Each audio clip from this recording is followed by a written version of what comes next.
N237 के ज़िमनी इंतखाबात के नताइज PTI और पीपल्स पार्टी आमने सामने आ गए। PTI ने हकीम बलोच की कामयाबी को चैलेंज कर दिया। अली जैदी और इमरान इस्माइल की मीडिया से गुफ्तगू। अली जैदी बोले, पुलिस की मौजूदगी में धांधली हुई, नताइज मनसूख किए जाएं और SSP इरफान बहादुर को मुअत्तल किया जाए। इमरान इस्माइल कहते हैं, इलेक्शन में ज़बरदस्त धांधली हुई।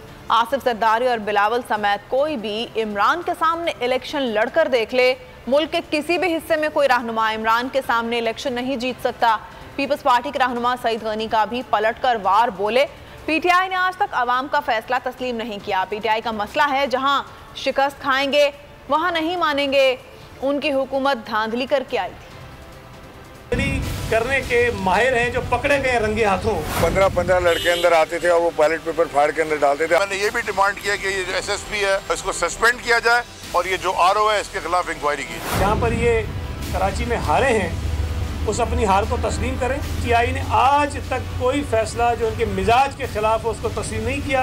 एक जगह खान साहब को 75,000 वोट मिल रहा है और उसके बराबर वाली कॉन्स्टिट्यूंसी उसके अंदर खान साहब हार रहे हैं। हम इलेक्शन नहीं मानते, हम ये रिजल्ट रिजेक्ट करते हैं। पाकिस्तान पीपल्स पार्टी के कैंडिडेट अली मूसा गिलानी ने तकरीबन 1,08,000 वोट लिए हैं और ये वोट इतने हैं कि इमरान खान मर्दान से नहीं ले सका। जहाँ पे इन्होंने हाथ इनका चल सकता था वहाँ इन्होंने हाथ चलाया, जहाँ लाठी चल सकती थी वहाँ लाठी चलाई। हम डिमांड करते हैं कि NA-237 में इलेक्शन दोबारा हो। आम इलेक्शन होंगे, क्या इमरान खान 272 सीटों पे खड़ा होगा या अपने चवल लोगों को खड़ा करेगा? बदमाशी की, हमारे लोगों को मारा पीटा हरासा किया। आज हमने हाई कोर्ट में NA-237 के जो इलेक्शन का रिजल्ट है उसके खिलाफ दरखास्त जमा करा दी है।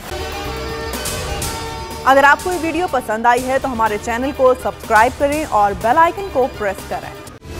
सबसे बड़ी कवरेज, सबसे बड़े पैनलिस्ट, हमने तो बड़ी PMLN के वार सहे, वो भी बिला वजह। सबसे ज्यादा रिपोर्टर्स। इलेक्शन कमीशन की जानिब से कोई इंतजाम इतने अच्छे तरीके से नहीं किए गए। बोल की रिवायत, सबसे पहला नतीजा। अहम खबर है, बहावलनगर भी कप्तान का PTI कामयाब, मुकम्मल गैर हतमी गैर सरकारी नतीजा सिर्फ बोल न्यूज पर।